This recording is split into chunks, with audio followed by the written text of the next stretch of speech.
Hello friends. तो आज का जो हमारा टॉपिक है जिस पे हम डिस्कस करेंगे वो है जी यूनिवर्सल मोटर। कि यूनिवर्सल मोटर क्या होती है, ये कौन से सप्लाई पे चलती है, इसके कौन कौन से पार्ट्स होते हैं और इसको हम अपनी रोज़मर्रा की ज़िंदगी में कहाँ कहाँ यूज़ करते हैं, या कौन कौन सी मशीनरी जो यूनिवर्सल मोटर होती है आमतौर पे जिसमें यूनिवर्सल मोटर यूज़ की जाती है। तो चलते हैं जी अपने टॉपिक की तरफ। तो यूनिवर्सल मोटर जो होती है ये एक ऐसी मोटर होती है जो एसी और डीसी दोनों सप्लाई यूज़ करती है। AC and DC supply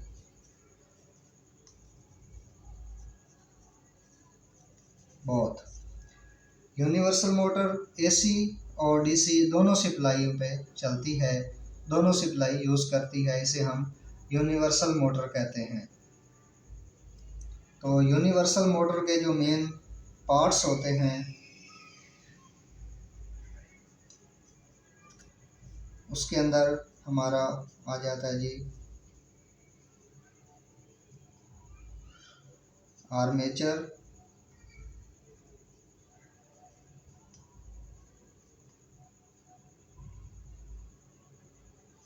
stator,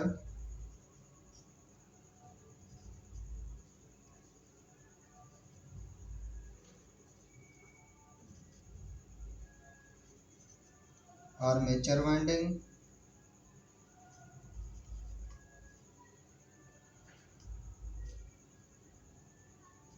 stator winding,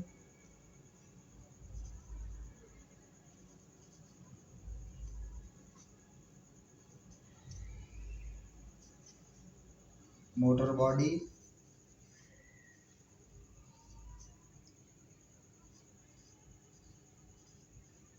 carbon brushes. ठीक है जी, ये हमारे मेन पार्ट्स हैं जो कि यूनिवर्सल मोटर के होते हैं। तो प्रैक्टिकली हम आपको दिखा देते हैं कि इसमें एक और भी पार्ट्स हम ऐड कर लेते हैं जो कि आर्मेचर का है। तो इसमें एक होता है जी कम्यूटेटर।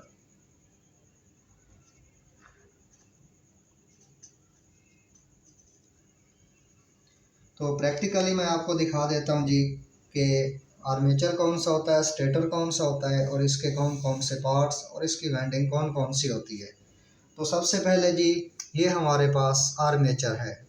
ये पूरा हिस्सा जो आपको नज़र आ रहा है ये मुकम्मल इसको आर्मेचर कहते हैं। और इसके अंदर ये जो वाइंडिंग आपको नज़र आ रही है ये आर्मेचर वाइंडिंग है। और ये जो इसका हिस्सा है इसको हम कम्यूटेटर कहते हैं, जिसपे हम कार्बन ब्रश के थ्रू सप्लाई दी जाती है इसको और इसको ऑपरेट किया जाता है। और इसके जो ये मेन इसके अंदर गैप नज़र आ रहा है और एक एक ये पार्ट्स बने हुए हैं, इस एक पार्ट को कम्यूटेटर का एक ये सेगमेंट कहलाता है। ये एक हिस्सा इसका सेगमेंट कहलाता है जो कि आर्मेचर की तारें इसी के साथ ही जुड़ी हुई होती हैं हमारी। ठीक है जी, तो ये मुकम्मल आपको प्रैक्टिकली तौर पे भी दिखा दिया है कि एक आर्मेचर की किस तरह का होता है और उसकी वाइंडिंग और उसके मेन पार्ट्स जो होते हैं वो कौन कौन से होते हैं। तो दूसरे नंबर पे आ जाता है जी हमारे पास स्टेटर। तो स्टेटर में आपको दिखा दें जी कि ये मुकम्मल जो इसके अंदर आपको नज़र आ रहा है ये इसका स्टेटर है और ये इसकी बॉडी है। बॉडी प्लास्टिक में भी हो सकती है और मेटल में भी हो सकती है। तो ये हमारा स्टेटर आ गया और ये इसकी वाइंडिंग है जी, स्टेटर वाइंडिंग कहलाती है ये, और ये हमारा स्टेटर कहलाता है। तो सप्लाई और इसकी वर्किंग के लिहाज से अगर हम बात करें तो ये कुछ इस तरह होती है जो मैं आपको ड्राइंग बना के समझा देता हूँ कि इसकी सप्लाई कैसे दी जाती है और ये कैसे वर्किंग करती है।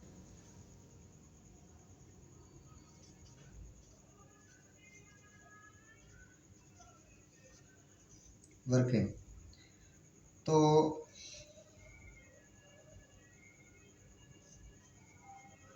ये किसकी वाइंडिंग, ये आ गई स्टेटर वाइंडिंग,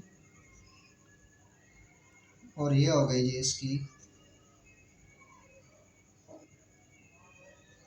आर्मेचर वाइंडिंग, और ये फिर इसकी हो गई जी स्टेटर वाइंडिंग। दो स्टेटर वाइंडिंग होगी और ये हमारी दो ही पॉइंट इसके आर्मेचर वाइंडिंग के होंगे। तो हम इसको कोई भी सप्लाई देंगे, वो 12 वोल्ट भी हो सकती है, जिस तरीके से उसकी वाइंडिंग डिज़ाइन की गई है उसी लिहाज से सप्लाई होगी, जो कि उस जो आपकी चीज़ होगी उसके ऊपर मेंशन होगी। जैसा कि अब मैंने ये ग्राइंडर लिया है तो इसके ऊपर ये सप्लाई इसकी जो है ना वो मेंशन की गई है कि ये इसकी 220 वोल्ट सप्लाई है। तो ऐसे ही कोई भी चीज़ आप लेंगे तो उसके ऊपर उसकी सप्लाई मेंशन होगी। तो मैं आपको मिसाल के तौर पे बता देता हूँ कि ये हमारा जो ग्राइंडर है ये 220 वोल्ट AC और DC सप्लाई दोनों पे ये चल सकता है। ठीक है जी।